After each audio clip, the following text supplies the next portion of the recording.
Have you ever looked at your life quietly when no one was watching and wondered, have I failed?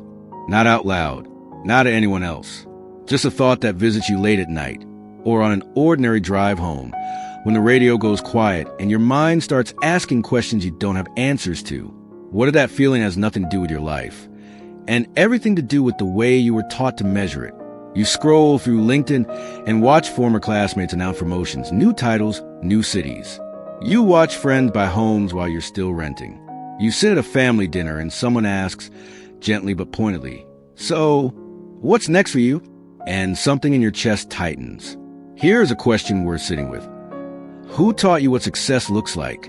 Because somewhere along the way, you inherited a scoreboard you never agreed to, a timeline that isn't yours, a definition of a life well lived that was handed to you by advertisements, by comparison, by strangers on a screen who show you their victories and hide everything else.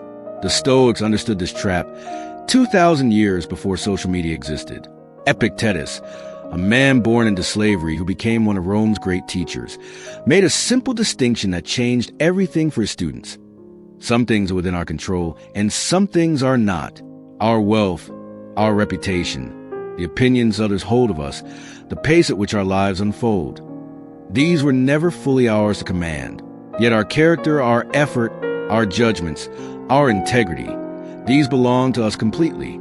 So ask yourself, are you failing? Or are you simply grading yourself on a test you were never meant to take? Marcus Aurelius ruled the most powerful empire on earth.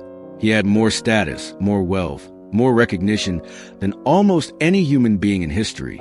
And yet, in his private writings, never meant for anyone else's eyes, he wasn't reflecting on his conquests. He was reminding himself each morning to be patient, to be honest, to do his duty well. He measured his day not by what the world saw, but by whether he had acted with justice and reason. If an emperor didn't measure his life by applause, why are you measuring yours by it? Seneca, writing to his friend Lucilius, warned that most people don't lose their lives to tragedy. They lose them to distraction, chasing things outside themselves, postponing the life they actually wanted, always waiting for some future moment of arrival that never quite comes. What if you've been waiting for a permission that was never required? Think about the version of you who feels guilty for resting, who feels behind because of age, who feels invisible despite working hard every single day. That version of you isn't broken. That version of you has simply been measuring an inner life with an outer ruler. If no one could see your achievements, who would you still choose to become? The greatest failure was never losing money. It was never falling behind, or missing a milestone, or disappointing someone else's expectations. The only real failure, the Stoics would tell you, is abandoning your own character in pursuit of things that were never yours to control. So perhaps you haven't failed at all. Perhaps you've simply been judging a rich, complicated, still unfinished life by the wrong standard entirely.